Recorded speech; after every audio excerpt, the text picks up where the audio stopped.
오늘 여러분들에게 봉독해드린 이사야 9장 1절과 2절 말씀을 본문으로 해서 사망의 그늘에 빛을, 이와 같은 제목의 말씀으로 여러분과 같이 은혜를 나누고자 합니다. 오늘 본문에 보니까 이사야 선지자가 예수님 때에 이루어지게 될 놀라운 생명의 복음의 역사에 대한 예언을 들려주고 있는 것을 봅니다. 이 예언의 말씀 가운데서 스불론과 납달리 땅이 멸시를 당하게 될 것이라고 말하고 있는데요, 우리가 먼저 스불론과 납달리가 가졌던 아픔이 무엇인지, 스불론과 납달리의 역사 속에서의 그 아픔과 고통에 대하여 먼저 우리가 알아보도록 하겠습니다. 여러분들이 이사야 8장을 읽어보시면 8장의 마지막 부분에서 이사야 선지자가 아수르의 이스라엘 침공에 대한 예언을 하고 있는 것을 보시게 됩니다. 이때 이미 아수르는 이스라엘의 최북단의 도시들을 점령해 들어오고 있었던 상황입니다. 스불론과 납달리 지파는 이스라엘의 최북단에 위치하고 있었던 지파들이었어요. 여러분들이 이 맵에서 보시는 것처럼 납달리 지파는 갈릴리 바다의 서해안을 따라 북쪽에 위치하고 있었고, 오늘날의 The Upper Galilee Region이라고 불리워지는 북쪽 갈릴리 지방, 위쪽 갈릴리 지방으로 일컬어지는 그런 땅입니다. 스불론 지파는 갈릴리 서안과 약간의 남쪽 지방을 차지하고 있어서 여러분 지도에서 보시는 것처럼 납달리 지파의 남서쪽에 붙어있는 여러분 그 보라색으로 되어져 있는 저 땅이 바로 스불론 땅인 것입니다. 예수님의 고향이었던 나사렛과 무깃도, 에스드라엘론 평원, 이런 지역이 다 스불론 지파에 속해 있었던 그런 지역입니다. 이미 아수르는 이스라엘 최북단의 이들 납달리와 스불론 지파를 삼켜버린 상태입니다. 그래서 이사야는 8장 21절과 22절에서 그들이 포로되어 잡혀가고 굶주릴 것이며 번민에 빠져 그들의 왕과 또한 하나님까지 원망하며 저주할 것이라고 예언합니다. 이사야 8장 21절과 22절을 직접 읽어드리죠. 이 땅으로 헤매며 곤고하며 굶주릴 것이라. 그가 굶주릴 때에 격분하여 자기의 왕과 자기의 하나님을 저주할 것이며 위를 쳐다보거나 땅을 굽어보아도 환난과 흑암과 고통의 흑암뿐이리니 그들이 심한 흑암 가운데로 쫓겨 들어가리라. 하늘을 보아도 소망이 없고 땅을 보아도 오직 환난과 흑암과 고통의 연속일 뿐입니다. 실로 그들은 깊고 깊은 어두움 속으로 끌려 들어가게 된 것입니다. 8장의 마지막 절 한 절에서 이사야는 darkness, 흑암이라고 하는 단어를 3번이나 사용합니다. 어둡고 어둡고 어두운 땅입니다. 끔찍한 어두움의 날이 그들에게 덮쳐온 것입니다. 여러분, 우리는 이미 이스라엘 왕국의 역사를 공부하면서 아수르라고 하는 나라가 얼마나 잔인하고 잔포한 백성들이었는지를 배운 바 있습니다. 아수르라고 하는 나라의 전쟁 포로로 사로잡힌다는 것은 정말 끔찍한 일이었었습니다. 왜냐하면 아수르는 역사 가운데 가장 잔인한 군사들로 전쟁 포로들을 사로잡으면 그들을 다 뮤틸레이트 시키는 거예요. 뮤틸레이트 한다는 건 뭐냐면 사지를 다 절단해버리고 코를 잘라내고 혀를 뽑아버리고, 그리고 아직도 죽지 않은 그 말할 수 없는 고통 가운데 있는 사람을 턱에 구멍을 내어서 쇠고랑을 연결을 해서 말에다 질질 끌고 도시를 돌아다니는 이런 일들을 하는 것이 이 아수르 군대의 아주 잔인무도한 짓이었던 것입니다. 따라서 한 도성 전체가 아수르 나라의 패전이 짙어지고 이제 아수르 나라의 완전히 포로가 될 것이 분명해 보일 때 한 도성 전체가 집단 자살을 하게 되는 이와 같은 케이스들이 세계 역사에 기록이 되어져 있는 것입니다. 그러니 이스라엘의 최북단을 차지했던 납달리와 스불론은 이렇게 그야말로 살아도 산 것이 아닌 사망의 그늘에 짙게 드리워진 상황이 되어버리고 만 것입니다. 그러나 납달리와 스불론의 아픔은 그것이 전부가 아니었습니다. 그들은 아수르의 공격에 의해서 졸지에 사망의 그늘에 앉은 백성이 되었습니다만 그보다 더 큰 슬픔이 그들의 동족들, 즉 이스라엘 사람들의 내부로부터 그들에게 다가온 것입니다. 이스라엘은 아브라함의 후손으로서 스스로를 하나님께 선택된 소위 the chosen people, 이 선택된 백성으로서의 대단한 자존심을 자랑하고 있었던 민족인 것입니다.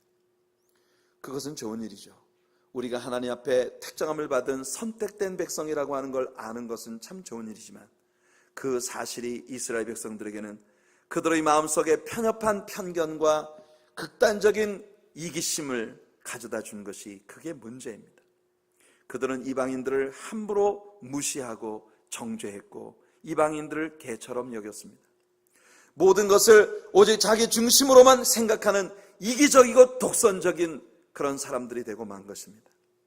그들의 이기심은 심지어 같은 동족이면서도 먼저 스불론과 납달리 혹은 나중에 아수르에 의해 침공으로 이렇게 스불론과 납달리와 같은 형편에 처하게 된 다른 사마리아 사람들까지 완전히 이방인 취급을 하면서 그들을 무시하기에 이르는 것입니다. 그러니까 스불론과 납달리 같은 갈릴리 서편의 땅에 살고 있었던 이스라엘 사람들은 이중고에 시달리고 있었던 것이죠.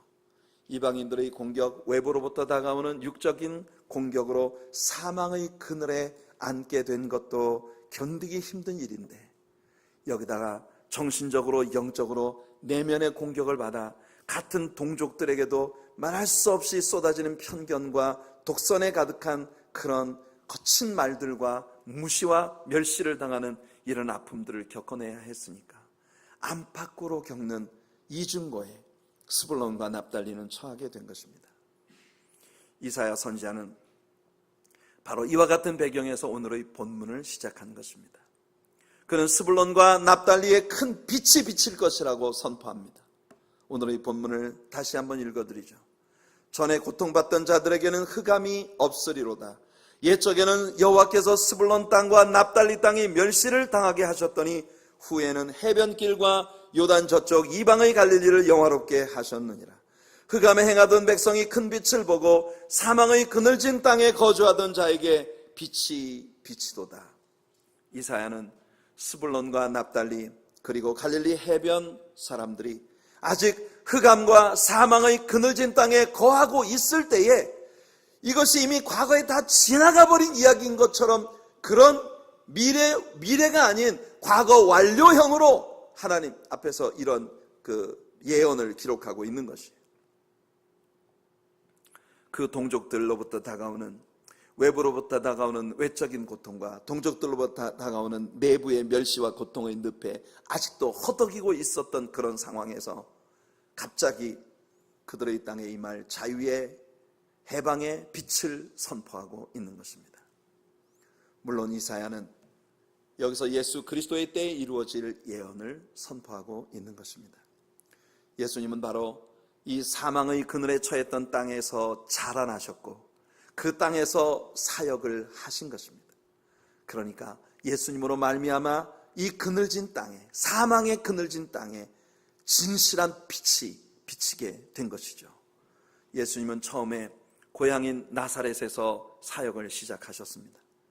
나사렛 사람들이 예수님을 배척하자 본래 선지자가 고향에서는 대접을 받지 못하는 법이라 하시면서 그곳을 떠나셔서 가버나움으로 옮기셨습니다. 그리고는 이 땅에 지상 사역을 하시는 모든 기간 동안 가버나움이 바로 예수님의 헤드쿼터, 사역의 본부로 그렇게 쓰임받게 된 것입니다.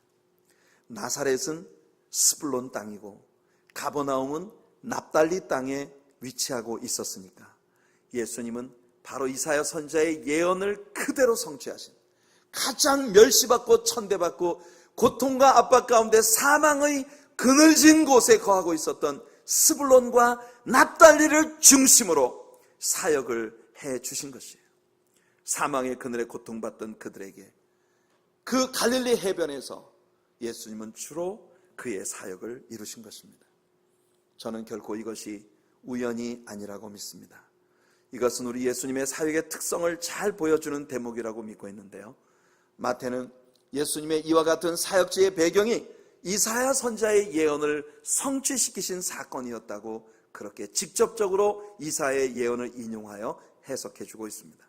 마태복음 4장 12절부터 16절까지 말씀을 보시면, 예수께서 요한이 사로잡혔음을 들으시고 갈릴리로 물려가셨다가 나사렛을 떠나 스불론과 납달리 지경 해변에 있는 가버나움에 가서 사시니 이는 선지자 이사야를 통하여 하신 말씀을 이루려 하심이라. 일러스되 스불론 땅과 납달리 땅과 요단강 저편 해변길과 이방의 갈릴리여, 흑암에 앉은 백성이 큰 빛을 보았고 사망의 땅과 그늘에 앉은 자들에게 빛이 빛이었도다 하였느니라. 마태는 이와 같이 이사야 선지자의 오늘 우리가 본문으로 펼쳐놓고 있는 이 말씀을 예수님의 사역을 통해서 완전히 성취하셨다고 선포하고 있는 것입니다. 무엇보다도 이 스불론과 납달리 땅은 이교도들의 후손들이 예수님 당시까지 아직 살고 있었던 그런 지역입니다.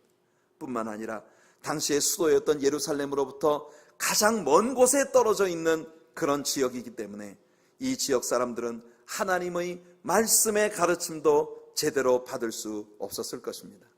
자연 그들의 신앙은 아주 형식과 전통에 치우치는 건조하기 이를 데 없는 예식에 불과한 그런 신앙생활을 지속하고 있었을 것입니다.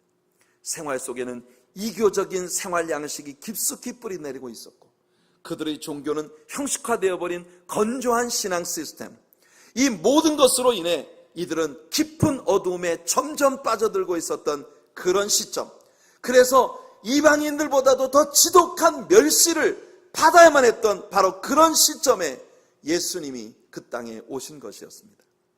빌립이 나다나엘을 전도할 때를 기억하십니까? 나다나엘을 예수님께 소개하기 위하여 나사렛에서 오신 예수님을 전하자, 나다나엘은 당시까지 이스라엘 백성들이 일반적으로 가지고 있었던 나사렛 동네에 대한 편견을 그대로 여과 없이 드러내는 그런 발언을 합니다. 요한복음 1장 46절이죠. 나다나엘이 이르되 나사렛에서 무슨 선한 것이 날 수 있느냐? 빌립이 이르되 와서 보라 하니라. 대체 나사렛 같은 그런 저 스불론 땅에서 무슨 선한 것이 날 수 있겠느냐? 갈릴리에서 무슨 선한 것이 날 수 있겠느냐? 이것이 당시에 유대인들이 가지고 있었던 편견인 것입니다. 예수님의 고향이 나사렛이라는 걸 생각할 때 사람들은 예수님을 더욱 받아들이기 힘들었을 것입니다. 왜냐하면 모든 이스라엘 사람들이, 적어도 이스라엘의 메시아는 필경 유다 땅 베들레헴 다윗의 고향에서 탄생하실 것이라는 예언의 말씀을 익히 알고 있었을 것이기 때문입니다. 당시의 수도였던 같은 유다 땅 예루살렘을 주름잡는 큰 권세를 가진 정치적 지도자로 그들의 메시아는 오실 것이라고 그들은 믿고 있었기 때문입니다. 다만 그의 고향이 나사렛이니까 사람들은 예수님을 나사렛 사람이라고 생각하고 있었을 것입니다. 요한복음 7장 40절로 43절까지 말씀을 읽어드리겠습니다. 이 말씀을 들은 무리 중에서 어떤 사람은 이 사람이 참으로 그 선지자라 하며, 어떤 사람은 그리스도라 하며, 어떤 이들은 그리스도가 어찌 갈릴리에서 나오겠느냐, 성경에 이르기를 그리스도는 다윗의 씨로 또 다윗이 살던 마을 베들레헴에서 나오리라 하지 아니하였느냐 하며 예수로 말미암아 무리 중에서 쟁론이 되니. 예수님의 말씀이 선포되는 곳에는 언제나 여러 갈래로 갈린 사람들의 논쟁이 치열하게 벌어집니다. 예수님의 복음을 순수한 생명의 복음으로 믿음으로 받는 사람들에게 예수님은 메시아이시고 그리스도이시고 구주이십니다. 그러나 오직 형식적인 종교에 머무르고자 하는 자들에게 예수님의 복음은 도저히 받아들이기 어려운 그런 말이 안 되는 이야기들입니다. 그런 사람들은 예수가 별것 아니라고 하는 걸 입증하기 위한 다양한 이야기들을 하게 되겠죠. 자, 이렇게 사람들이 논쟁을 벌일 때 여러분, 니고데모가 전에 밤중에 예수님께 와서 예수님 만났던 니고데모가 예수님을 공식적으로 변호하고 나섭니다. 그러자 사람들이 니고데모에게 이렇게 말합니다. 그들이 대답하여 이르되 너도 갈릴리에서 왔느냐? 찾아보라. 갈릴리에서는 선지자가 나지 못하느니라 하였더라. 이렇게 멸시받고 천대받던 바로 그 땅에서 예수님이 그 사역을 시작하신 것입니다. 그 땅에서 예수님이 사역을 시작하시자 이 땅의 사람들은 이 세상의 빛으로 오신 예수 그리스도를 목격하기 시작합니다. 요한복음 8장 12절입니다. 예수께서 또 말씀하여 이르시되 나는 세상의 빛이니 나를 따르는 자는 어둠에 다니지 아니하고 생명의 빛을 얻으리라. 예수님의 빛은 무엇보다도 내면의 죄를 드러내고 씻어주시는 빛입니다. 영적인 문제를 해결해 주시는 빛입니다. 영적인 흑암을 거두어 주시고 모든 죄를 해결해 주시는 빛이십니다. 마가복음 2장에서 예수님이 여러분 가버나움에 계실 때 사람들이 한 중풍병자를 네 사람에게 들것에 매어 예수님께로 데려왔습니다. 여러분, 지붕을 뜯어내고 예수님께 내려지는 그 병자를 바라보며 예수님은 바로 말씀하셨습니다. 소자야 내 죄 사함을 받았느니라. 거기 모인 사람들의 목적은 이 사람의 병을 고치는 것이지 죄의 용서함을 받기 위한 것이 아니었어요. 이 사람의 내면에 있는 숨어있는 죄를 만 사람 앞에 드러내는 것, 그게 그 사람들이 원하는 게 아니었습니다. 하지만 예수님은 먼저 이 사람의 내면의 죄 문제가 해결되어야 한다는 걸 보여주신 것이에요. 예수님이 내 죄 사함을 받았느니라 선포하시자 그 자리에 배석하고 있었던 서기관들의 마음에서 논쟁입니다. 아니, 이렇게 참담한 말을 하다니 하나님 이외에 누가 사람이 누구의 죄를 용서한단 말인가? 예수님은 분명히 하셨습니다. 이 사람이 병 고침 받기 위해 내게 온 걸 알지만 내가 죄 문제를 먼저 거론하는 건 내가 바로 죄를 대속할 권세가 있는 하나님이라는 걸 보여주기 위함이다. 그리고 예수님께서 그 병자에게 명령하십니다. 내 상을 들고 걸어가라. 이 중풍병에 들려 들것에 실려온 병자가 사람들 앞에 들것을 들고 버적버적 걸어나갑니다. 이 사건을 통하여 예수님이 증명하신 건 뭡니까? 앞서서 그 사람의 내면에 죄가 사하여졌다고 선포하신 그 말씀도 성취되었다고 하는 걸 하나님이 보여주신 것입니다. 사랑하는 성도 여러분, 예수님의 빛은 우리의 영혼 깊은 곳으로 파고들어 우리 영혼에 내재되어 있는 죄악을 씻어내시는 능력을 가진 빛입니다. 또한 예수님의 빛은 우리의 육체의 질병을 치유하시는 빛입니다. 오늘 이 치유의 은혜가 몸이 아픈 모든 분들에게 임하게 되기를 예수님 이름으로 축원해 드립니다. 마태복음 4장 23절과 24절에 예수께서 온 갈릴리에 두루 다니사 그들의 회당에서 가르치시며 천국 복음을 전파하시며 백성 중에 모든 병과 모든 악한 것을 고치시니 약한 것을 고치시니 그의 소문이 온 수리아에 퍼진지라. 사람들이 모든 앓는 자, 곧 각종 병에 걸려서 고통당하는 자, 귀신 들린 자, 간질하는 자, 중풍병자들을 데려오니 그들을 고치시더라. 오늘 예수님은 여러분들의 병을 치료하시는 분이십니다. 질병으로 말미암아 스불론과 납달리 같은 그런 열악한 환경에 처한 모든 성도들에게 우리 주님은 지금도 치유의 하나님으로 함께 하십니다. 예수님의 빛은 육체의 질병을 치유하는 빛이었습니다. 또한 예수님은 두려움과 공포에 질린 사망의 그늘에 앉은 백성들의 그 마음속에 평화를 주시는 빛이십니다. 예수님께서 예루살렘에 올라가실 때 제자의 온 무리들이 하나님을 기쁨으로 찬양합니다. 그때 예수님은 바로 예수님을 통해서 주시는 평화를 그렇게 제자들이 찬양하고 있었는데요. 찬송하리로다 주의 이름으로 오시는 왕이여 하늘에는 평화여 가장 높은 곳에는 영광이로다. 이 찬양이 들릴 때 예수님께서는 예루살렘을 내려다보시며 너도 오늘날 평화에 관한 일을 알았다면 좋을 뻔하였거니와 지금 내 눈에 숨기웠다고 탄식하며 눈물을 흘리셨습니다. 두려움에 사로잡혀 있던 제자들에게 예수님 말씀하십니다. 평안을 너희에게 끼치노니 곧 나의 평안을 너희에게 주노라.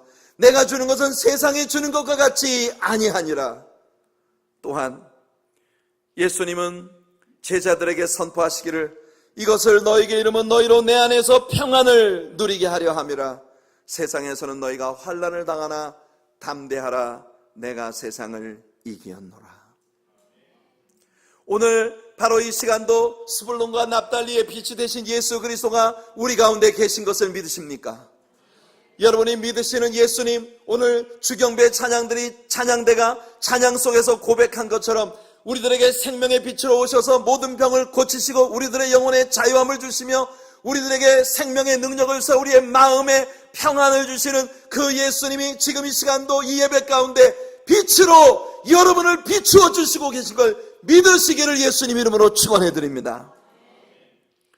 예수님의 오심은 스불론과 납달리에서 어둠을 걷어주시고 흑암에 행하던 백성들로 큰 빛을 보게 하신 일이었으며 이방인 취급받던 갈릴리 사람들을 영화롭게 하셨고 사망의 그늘에 앉았던 사람들에게 생명의 빛을 비추어 주신 사건이었습니다.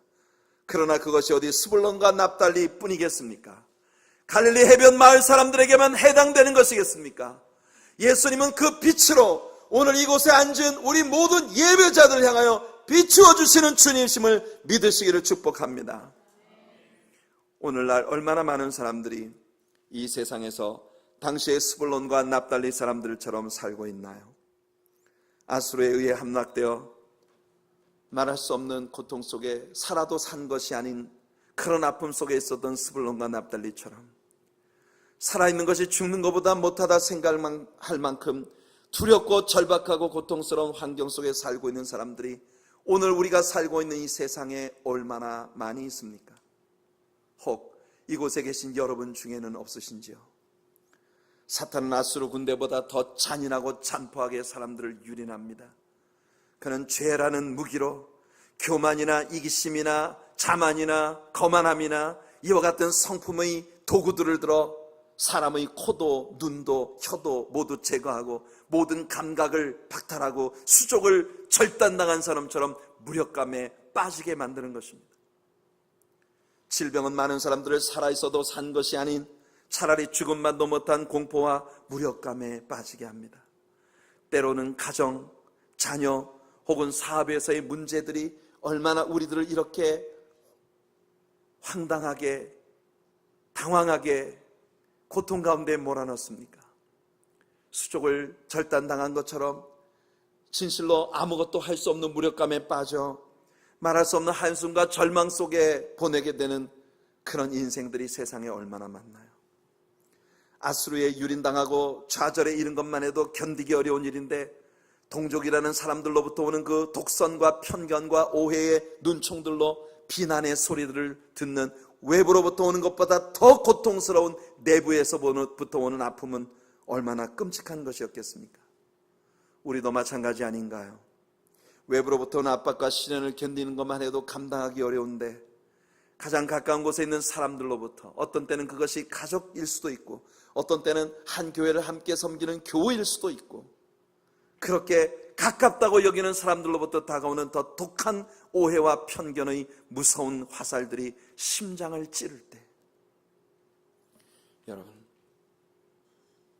스불론과 납달리에서 어둠을 걷어주시고 흑암에 행하던 백성들로 큰 빛을 보게 하겠다고 이방의 갈릴리를 영화롭게 하겠다고 약속하셨던 우리 하나님, 사망의 그늘에 앉았던 사람들에게 생명의 빛을 비춰주겠다 하시던 우리 하나님의 약속이 예수 그리스도의 출현으로 말미암아 성취된 것입니다.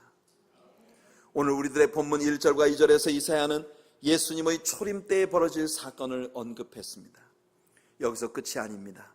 3절과 4절은 예수님의 지상 재림 때에 벌어질 사건을 우리들에게 보여줍니다. 주께서 이 나라를 창성하게 하시며 그 즐거움을 더하게 하셨으므로 추수하는 즐거움과 탈취물을 나눌 때의 즐거움같이 그들이 주 앞에서 즐거워하오니 이는 그들이 무겁게 맨 멍에와 그들의 어깨의 채찍과 그 압제자의 막대기를 주께서 꺾으시되 미디안의 날과 같이 하셨음이니이다. 5절은 예수님의 지상재림 직전 곧 대환란의 맨 끝에 펼쳐질 사건을 보여줍니다. 어지러이 싸우는 군인들의 신과 피 묻은 겉옷이 불에 섭같이 살라지리니, 이렇게 이사야는 이 땅에 벌어질 축복되고 영광된 사건을 이야기하면서 이 모든 일들이 다 예수 그리스도로 말미암아 벌어지게 된다고 단정짓고 있습니다. 이것이 이사야 9장 6절과 7절 말씀입니다. 이는 한 아기가 우리에게 낳고 한 아들을 우리에게 주신 바 되었는데 그 어깨에는 정사를 메었고 그의 이름은 기묘자라 모사라 전능하신 하나님이라 영존하시는 아버지라 평강의 왕이라 할 것임이라. 그 정사와 평강의 더함이 무궁하며 또 다윗의 왕자와 그의 나라에 군림하여 그 나라를 굳게 세우고 지금 이후로 영원히 정의와 공의로 그것을 보존하실 것이라. 만군의 여호와의 열심히 이를 이루시리라. 저는 여기 7절 말씀이 너무나 은혜스럽습니다.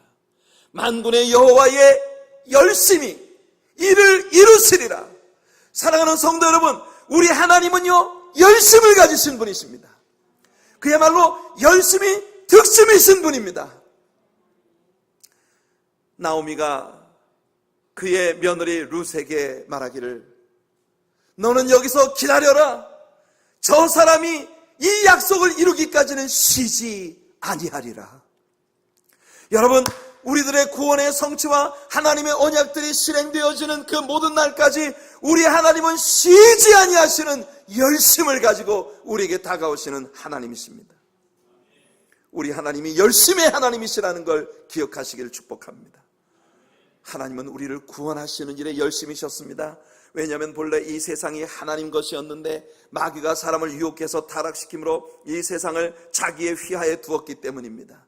영혼의 구원이 바로 이 땅을 하나님의 나라로 회복시키시는 일이기 때문에 하나님은 영혼들을 구원하는 일에 열심이셨어요. 또한 우리 하나님은 구원받은 성도를 성숙시켜 예수 그리스도의 영광의 모습으로 변해가 정말 그리스도를 닮은 제자들이 되도록 만드는 일에 열심이십니다. 하나님은 아브라함을 집요하게 추적하셔서 바벨론의 우상 숭배의 문화에 길들여져 있던 한 평범한 남자를 구속받은 온 인류의 믿음의 조상이 되게 하셨습니다. 끊임없이 하나님을 저버리고 불신한 길로 행하던 이스라엘 나라를 집요하게 추적하신 하나님, 기어이 그 나라에서 메시아를 탄생시키신 우리 하나님은 열심의 하나님이십니다. 율법적 이기주의에 사로잡혀 상천하지에 유아독존의 교만을 품고 살던 바울을 집요하게 추적하신 우리 하나님, 마침내 그를 변화시키사 예수 그리스도의 복음을 땅끝까지 이방인들의 세계에 전하는 그런 사역자가 되게 만들어주셨습니다. 우리 하나님은 열심의 하나님이십니다. 쉬지 않으시는 하나님이십니다. 여러분, 우리 하나님이 열심히 하나님이시기 때문에 하나님은 그를 따르는 그의 자녀들에게도 열심을 요구하신다는 사실을 아십니까? 하나님은 여러분이 열심을 가진 신자가 되기를 원하십니다. 그저 그리스도인이라는 이름만 겨우 걸쳐놓고 여러분 산소호흡기를 끼고 중환자실에서 겨우 깔떡거리는 호흡을 몰아쉬는 그런 중환자처럼 그렇게 의미 없이 세월만 낭비하는 그런 무기력한 신자로 살아가기를 주님은 원하지 않으십니다. 오늘 하나님의 성령의 능력으로 새 입김을 불어넣어 주시는 하나님의 능력으로 여러분들 우리 하나님을 닮은 예수님을 닮은 열심의 사람들로 일어나게 되기를 예수님 이름으로 축원해 드립니다. 우리 모두를 죄에서 구속하셔서 자녀 삼으시기 위해 그 아들을 내어주신 것도 하나님의 열심이었고, 또한 그 하나님의 열심이 그 독생자 예수 그리스도의 십자가의 죽음의 길, 고난의 길로 향하여 앞장서 나아가게 하셨던 것입니다. 그 성부 하나님의 열정을 닮은 예수 그리스도 성자 하나님도 열심의 구주이셨습니다. 그 열심이 그가 사랑하는 자들을 위한 종이 되기를 주저하지 않으시게 했던 것입니다. 마가복음 10장 45절에 인자가 온 것은 섬김을 받으려 함이 아니라 도리어 섬기려 하고 자기 목숨을 많은 사람의 대속물로 주려 함이니라.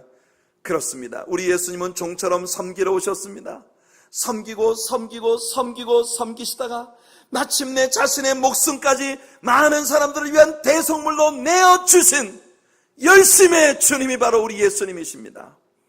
특별히 예수님을 종이라는 관점에서 묘사한 마가복음은 예수님의 말씀보다 예수님의 행함에 훨씬 무게를 두고 있는 복음서입니다.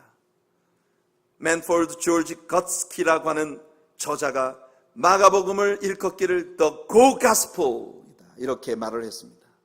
왜냐하면 마가복음에서 예수님은 쉬지 않고 일을 행하시는 분이셨기 때문입니다. The Go Gospel. 여러분, 하나님의 생명의 복음을 살아서 역사하는 것으로 살려내기 위하여 우리 예수님은 행하신 것입니다.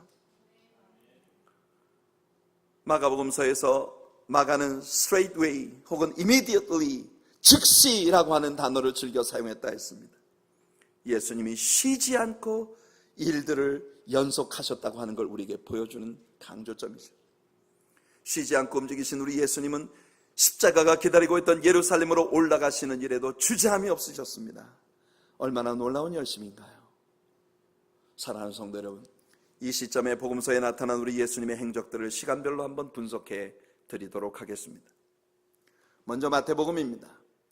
마태복음 모두 28장인데 예수님의 탄생에 관한 기사를 쓰는데 2장을 할애했습니다. 예수님의 사역의 생애를 기록하는데 18장을 썼습니다. 예수님의 마지막 일주일간, 즉 종려주일로부터 부활까지를 기록하는데 8장을 사용했습니다. 얼마나 큰 퍼센티지인가 생각해 보세요. 예수님의 마지막 생애의 일주일을 기록하는데, 여러분 마지막 32, 3년의 모든 기록을 담고 있는 기록들에 거의 여러분 얼마입니까? 절반 정도의 공간을 할애해서 그 글을 쓰고 있다는 거예요. 마가복음 모두 16장입니다. 예수님의 탄생의 이야기를 생략해버리고 바로 공생의 사역으로 시작해서 10장까지가 예수님의 공생의 사역에 대한 기록이며, 마지막 6장을 사용해서 예수님의 마지막 일주일에 대한 기록을 마가는 기록하고 있습니다. 누가는 어떻습니까?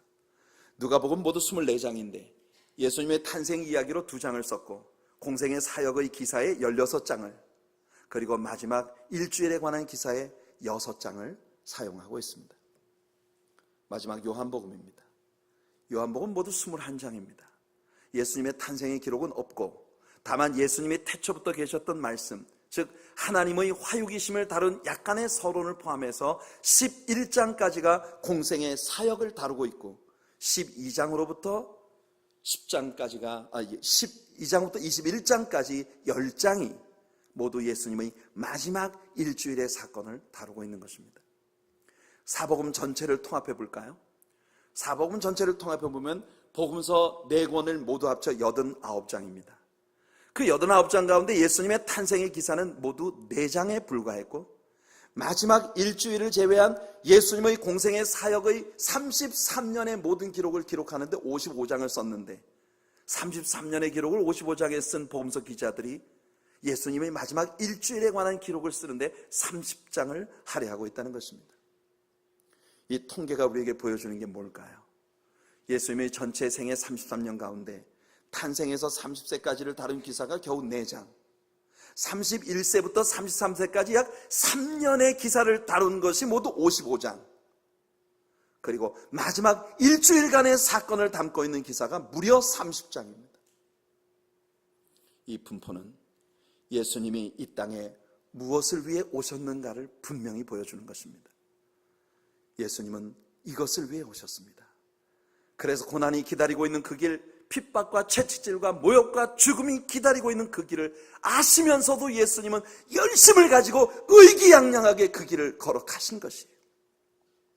그것이 예수님의 생애, 예수님의 이 땅에 오신 가장 중요한 이유이셨기 때문입니다. 예수님의 십자가는 우리들의 구원의 완성입니다. 예수님의 십자가 이후에 다른 제사가 더 이상 필요 없게 되었습니다. 단번에 드려진 예수님의 십자가의 제사는 우리들의 구원의 완성이 되셨습니다.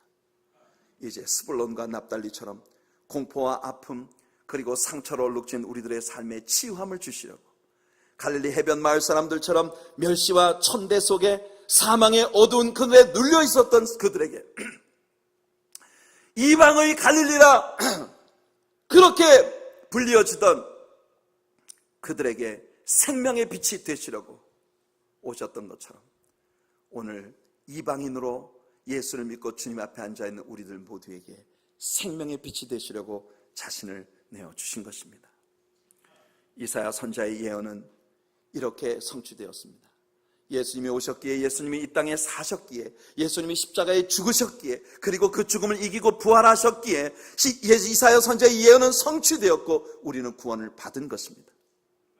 이제 이 일에 대한 반응을 우리가 보여야 할 때입니다. 하나님의 뜨거운 열심이 그 아들 예수를 내어주셨고, 하나님을 닮은 예수님의 뜨거운 열심이 우리를 위해 십자가에 오르셨고, 그 은혜를 우리는 구원을 받았고 여전히 구하면 주신다는 성령 부어주심에 대한 언약을 받은 백성으로 우리는 이곳에 있습니다. 우리는 두 번째 생명과 사랑의 대잔치를 시작합니다. 사랑하는 성도 여러분, 우리를 변화시켜 주신 주님께서 우리들처럼 사망의 그늘에 앉아있는 수많은 백성들을 향하여 복음을 가지고 다가가도록 명령하시는 것이에요. 사랑하는 성도 여러분, 우리가 무엇을 해야 하겠습니까? 하나님께서 우리들에게도 하나님을 닮은 열심을 심어주시기를 축복합니다. 예수 그리스도를 닮은 열심을 여러분에게 심어주시기를 바랍니다. 이 땅에서 죽음의 침상에 마지막 호흡을 몰아쉬는 그 순간까지 우리들의 생이 열심으로 달려가는 것이 되기를 예수님 이름으로 축원해 드립니다. 나는 초신자라 못한다 말하지 마세요. 난 나이가 많아서 못한다 말하지 마세요. 하나님이 여러분을 독수리같이 새로운 청춘으로 붙잡아 주실 줄로 믿습니다. 오늘 하나님의 성령을 구하시기 바랍니다. 그리고 하나님의 성령께서 부으시는 능력을 쫓아 이번 생명과 사랑의 대잔치에 우리 교회의 모든 것을 쏟아부을 수 있기를 바랍니다. 성도 여러분, 이 열심을 가지고 하나님께 반응해야 할 때입니다. 하나님의 뜨거운 열심이 예수 그리스도를 우리에게 보내주셨고 예수 그리스도의 뜨거운 열심이 이제 여러분들에게 구원을 주셨으며 구원받은 여러분들에게 우리 예수님이 선포하십니다. 하늘과 땅의 모든 권세를 내게 주셨으니 그러므로 너희는 가서 모든 족속으로 제자를 삼아 아버지와 아들과 성령의 이름으로 세례를 주고 내가 너에게 분부한 모든 것을 가르쳐 지키게 하라. 볼지어다 세상 끝날까지 내가 너희와 항상 함께 있으리라. 공은 여러분들의 콜트로 넘어왔습니다. 어떻게 하시렵니까?